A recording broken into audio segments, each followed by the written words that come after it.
Yes, thank you so much for staying here with us. Of course, it is a splash, and you know that we bring it to you as it is just hot like that, like we drop it like it's hot. Yeah, yes. I love that. Okay, so now let's begin with the story. Funke Akindele and husband sentenced to 14 days community service. Nigerian actress and filmmaker Funke Akindele-Bello and her husband Abdulrasheed Bello, a.k.a. JJC Skillz, have received the court's verdict after pleading guilty to defying the social distancing order directive placed on the state by President Buhari. Reading out the ruling, Chief Magistrate Yewande Aje-Afua of the Ogba Magistrate Court sentenced the couple to 14 days community service. This will entail 3 hours per day, excluding Saturday and Sunday, and they must each visit important public places within Lagos to educate people on the consequences of not complying with directives of the government. They were also ordered to pay a fine of 100,000 naira each and to go into self-isolation for 14 days in an undisclosed location decided by the Lagos State Ministry of Health to determine their COVID-19 status. The couple was also ordered to submit the names and phone numbers of every person who attended their house party.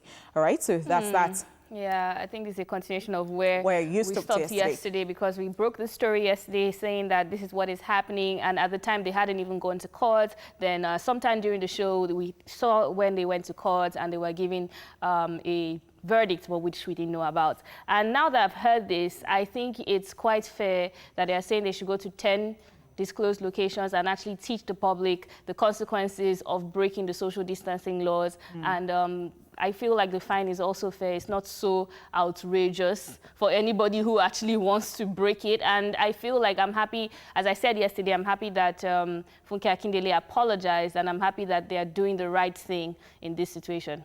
I'm happy that they even pleaded guilty.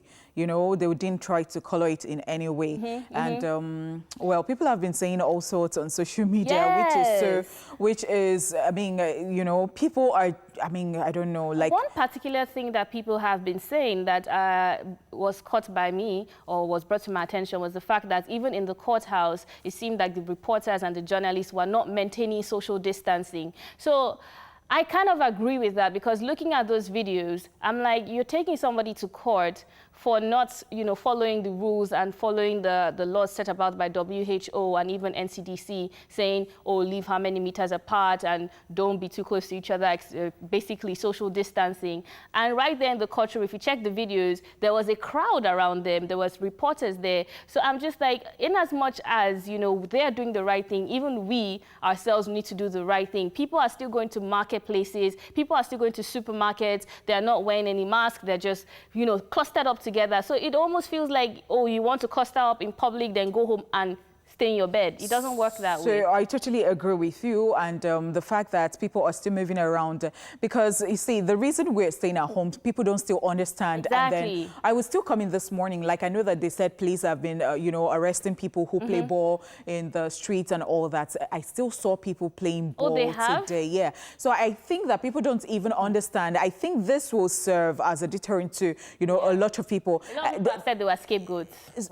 Well, because see, people don't know that the more they go out, the more we stay back at home. Like we can't resume, because we can't resume normal work, normal activities, because if it doesn't go away, 2 days ago or thereabout, a 36-year-old young man still died, you know, of COVID-19. So what are we talking about? It's real. People just don't believe in Nigeria. Honestly, all right, let's move on. On the way home yesterday, I saw a couple of people doing aerobics on the road in batches. And I'm like, guys, they didn't just say we should have a holiday at home. There's a reason for this isolation.